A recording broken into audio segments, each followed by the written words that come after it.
His brothers claim they've been to hell and back and say they want him home.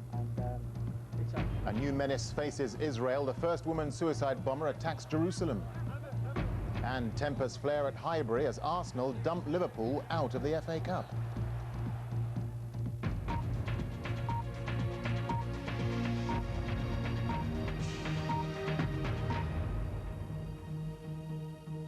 Good evening. The family of one of two British Muslims named today as terrorist suspects held at Camp X-Ray in Cuba have been speaking tonight of their shock and bewilderment at the news of his detention. In the past hour, the brothers of Shafiq Rasool spoke outside the family house in Tipton in the West Midlands. They said they'd been to hell and back after hearing the news.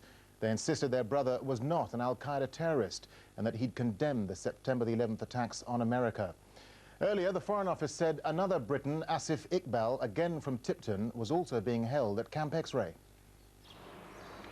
This unremarkable family home in Tipton is where Shafiq Rasool's journey to Guantanamo Bay began. Rasool grew up here near his friend and fellow prisoner Asif Iqbal, who lived round the corner. Tonight, Shafiq Rasool's three brothers said they'd learned of his fate with shock and disbelief. Shafiq had watched the September the 11th attacks, they said, at home on television, and he'd been appalled. He'd gone to Pakistan in October to study. The family said they were distraught and mystified. It was not radical in any way, shape or form. He had nothing to do, nothing against Americans or anybody like that. It was very, very westernised. We condemned the September the 11th, the bombings of the Twin Towers, we condemned them. I mean, me and Shafiq sat down and watched the news on September the 11th together, and he is in total condemnation of what happened. It was not only Americans there, there was people representing all the world. We want him to be brought back to this country as soon as possible. That's what the British government wants too. The Foreign Secretary Jack Straw says the British accused, held here at Guantanamo Bay in Cuba, should stand trial in a British court. Today, the US Defense Secretary Donald Rumsfeld went to Cuba to visit the makeshift jail. He praised the detention conditions there. But the status of these men is disputed even within the Bush war cabinet. Mr. Rumsfeld's own colleague, Secretary of State Colin Powell, wants them declared prisoners of war under the Geneva Convention. Mr. Rumsfeld said that was out of the question. The Americans are not likely to make special provision for the British prisoners. The Americans want answers from these men about the terror network, and the intended interrogations have barely begun. Alan Little, BBC News. Well, as we've heard, Shafiq Rasool and Asif Iqbal both grew up in Tipton in the West Midlands. The community there is surprised and bewildered tonight at how two local youngsters, known more for their love of football than politics, could have got involved in the al-Qaeda network. Emma Howard has spent the day in Tipton and sent this report. The long-standing settled Muslim community of Tipton is in shock tonight after learning the news that two young men known to many here are in custody in Cuba. 24-year-old Shafiq Rasool left 6 months ago for Pakistan, a holiday with his family. Only they came back, and the young law student, many described as more interested in football than religion, flew on to Afghanistan. He can't even hold the rifle, never mind fighting. He never seen the rifle. He's a law student in Birmingham. This is the secondary school where both Shafiq Rasool and Asif Iqbal, the other young man caught by the Americans, spent most of their childhood. Asif Iqbal had in the last year shown more of an interest in Islam, but community leaders deny there were any groups in the area looking to recruit young men to fight in a war against America. This area has no organised militancy whatsoever. It's a very moderate area. You could say that they've just been misled rather than they've been organised and in Tipton and they've been working from Tipton and gone from here. It's nothing like that. The community, shocked at the capture of these two young men, are concerned at the treatment they may be receiving in Cuba. The feeling here is if there are any charges to be faced, they should be brought back to Britain to face them. Emma Howard, BBC News, Tipton.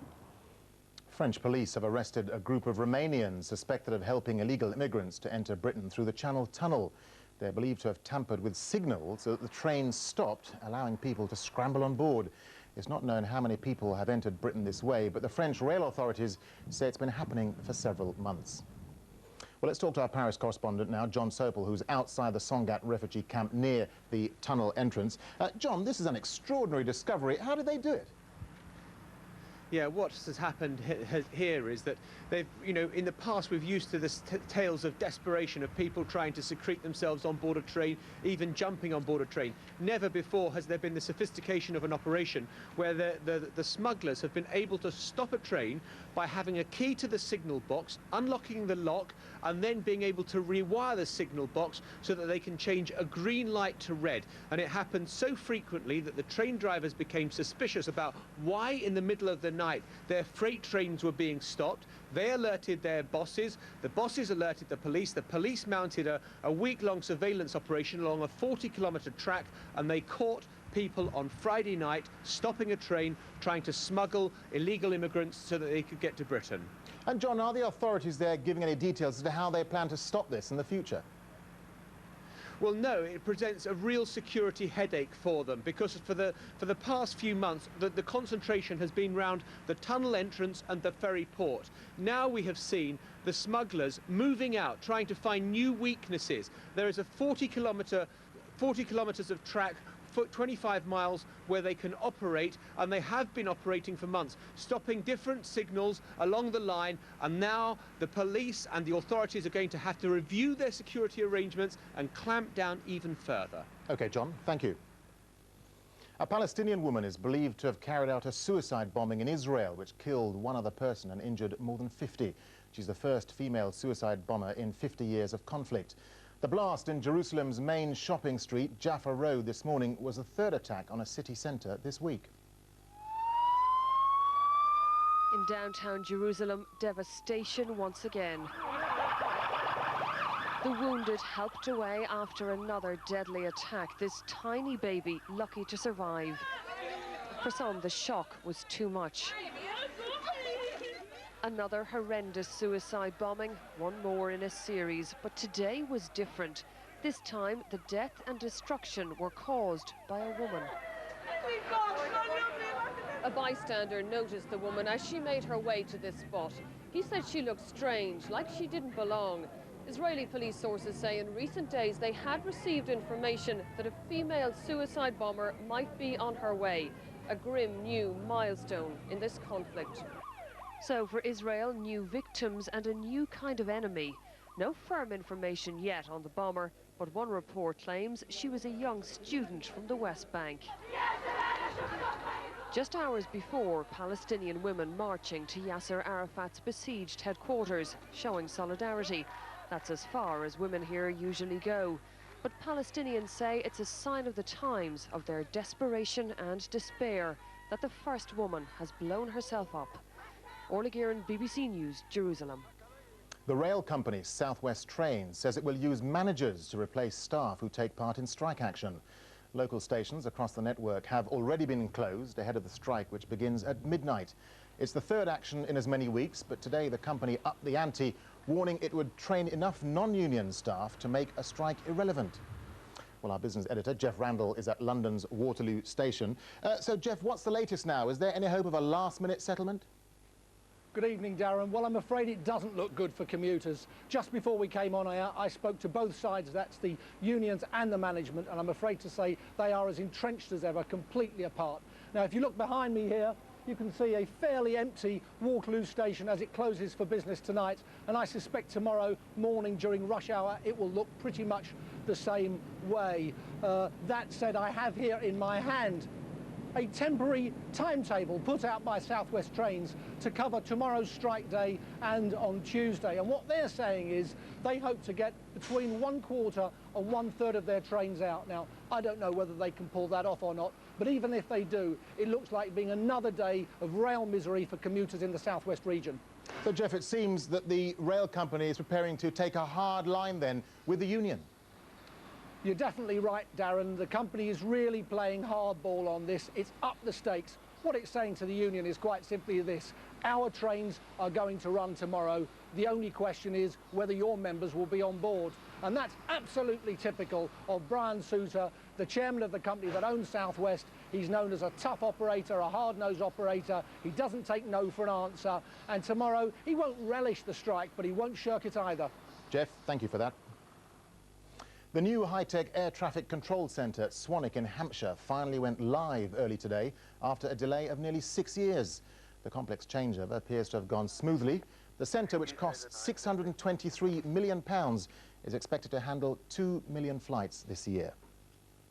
A fire at an army munitions dump in Nigeria has caused dozens of huge explosions in the commercial capital Lagos.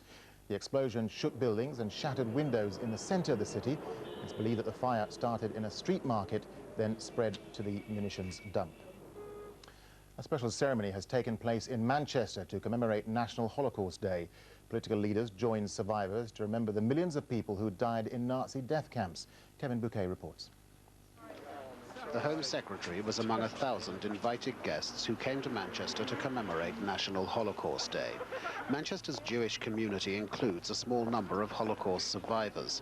As a young boy, Meyer Bomstick spent 3 years in the concentration camps. Most of his family were murdered, but he survived. Since I've retired, I remember more about the Holocaust than I did 20, 30 years ago. Everything starts coming back. And it's more coming back now. The UK commemorated Holocaust Day for the first time last year in response to a long campaign by British Jews. Also remembered at tonight's service were other victims of Nazism, including gypsies, homosexuals and disabled people. Tonight doesn't only function as a museum piece, it also serves as an attempt to raise awareness about the issues of refugees, about basic humanity and basic human rights. Tonight's commemoration ended with a statement of commitment affirming society's continuing responsibility to fight the evils of racism and discrimination, to apply to the present the lessons of the past. Kevin Bouquet, BBC News, Manchester. Now, with news of how the holders Liverpool were knocked out of the FA Cup and all the rest of the day's sport, here's Rob Bonnet. Dan, thanks. Good evening. Arsenal have their revenge for defeat in last year's FA Cup final, beating Liverpool 1-0 at Highbury with a goal from Dennis Bergkamp, who was later sent off. So was his teammate Martin Keown, and also Liverpool's Jamie Carragher for throwing a coin back into the crowd on a day of dramatic action. A game which started in drizzle and would end in a disciplinary storm. Not even the soggy conditions, though, could dampen Arsenal's crisp passing. Henry's precision and Bergkamp's power heading the Gunners to a deserved half-time advantage. What had been a sparky encounter then ignited in spectacular fashion. Martin Keown's manhandling of Michael Owen earning him a red card. That, though, proved pretty tame compared to what followed. Bergkamp's ugly lunge on Carragher receiving equally short shrift from referee Mike Riley. And when Carragher then threw a missile back into the crowd, for which he later made a public apology, 3 players had departed within 5 frantic minutes. A football match did eventually resume, Owen almost claiming a late equaliser, but Arsenal clung on, their ability undoubted, but their discipline again very much in question. Andy Swiss, BBC News. Well, perhaps the goal of the day was El Berkovic's breathtaking volley to put First Division Manchester City ahead against Premiership Ipswich. Kevin Keegan's side went on to dominate the match, winning 4-1. Another upset at Third Division Cheltenham, who beat First Division Burnley 2-1. Russell Milton's free kick was followed by a second goal from Julian Alsop. Cheltenham are in the 5th round for the first time in their history. And more drama at Peterborough, where the Second Division side stunned Premiership Newcastle with this spectacular goal from David Farrell to level the score at 2-2. However, a penalty from Alan Shearer after a debatable handball re-established Newcastle's lead, and they eventually won 4-2. There were 5 FA Cup ties altogether today. The one result outstanding is from the all-Second Division match. It finished Tranmere 3, Cardiff 1. This evening's 5th round draw has been kind to the Premiership clubs, most of whom have benefited from home ties. Amongst them Newcastle, who play Manchester City and welcome back their former manager Kevin Keegan. Only Blackburn at Middlesbrough and Fulham at Walsall are away. Leicester beat Leinster 29-18 and Llanelli beat Bath 27-10 to reach the semi-finals of Rugby Union's Heineken Cup. Llanelli's win came thanks to a powerful display from their forwards and the accuracy of Stephen Jones' boot. The fly half scored all their points. And finally, Sweden's Thomas Johansson is the Australian Open tennis champion after beating Marat Safin in a 4-set final. That's it. Darren. Thanks, Rob. Let's get the latest on the weather now. Rob McElwee is here. Rob, and I understand it's going to be a rainy and windy day everywhere, but particularly in Scotland. You're spot on, because so far this weekend we had the strongest winds and the wettest weather in southern Britain, England. But now, yes, it does transfer to Scotland. In fact, once more, the brewing area is the Atlantic, that huge area of potentially violent weather, and this is going to be actually violent weather. There's fairly good confidence on this developing storm now. The curl is coming in here. This low of about 950 millibars isn't a record, but isn't half deep, and it's going to swing straight across Scotland. You can see the isobars tightening all the time in the next 24 hours. So we are all going to see strong winds, and there will be gusts, I think, of at least 60 miles an hour for most. But the concentration is going to be most likely through central Scotland. As you see, it's gone in 24 hours' time, but it's this next 24 hours that we need to concentrate on. There's a huge swathe of Britain where there's a very high risk of disruption from these strong winds, but I'd like to focus, I think, more particularly in lowland Scotland. You can imagine the high winds being funneled by the Highlands, the southern uplands, across Glasgow, across to Edinburgh, and across Deeside and Tayside as well. The gusts of 90 miles an hour or so could happen anywhere, but this is, I think, the area most at risk, because, of course, this is potentially damaging stuff. Now, it doesn't last forever. It will go through in 24 hours, and with it there's bound to be rain, horizontal rain, and blustery showers, I suspect, as well, in England and Wales. By the time we get to the end of the day, we're looking, I think, briefly for a cold snap and a bit of snow to come through. But it is the winds, of course, that are going to be worst of all. I'd say it doesn't last forever. Tuesday brings us back into the normal flow of things, windy, mild, and at times wet. That's Tuesday's chart. So 24 hours then, the next 24 hours is the real thing to watch. I think severe gales by the time we even get into the morning across a large part of Scotland. This is a sustained wind of 50 or 60 miles an hour, those gusts in excess of 80 for Northern Ireland, central and southern Scotland and northern England, the concentration through the central lowlands of Scotland. Rob, thank you very much. Now, before we go, a reminder of the main news again tonight. The family of Shafiq Rasool, one of 2 British Muslims named today as being held at Camp X-Ray in Cuba, have been speaking of their shock and bewilderment at the news of his detention. They insist he's not an Al-Qaeda terrorist, and they say they want him home.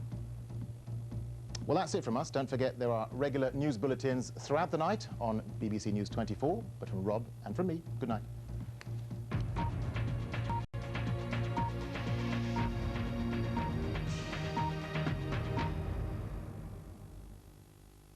This is the doctor who questioned the safety of MMR. When the parents said to us, I think this started after the MMR vaccine, we were obliged to investigate that.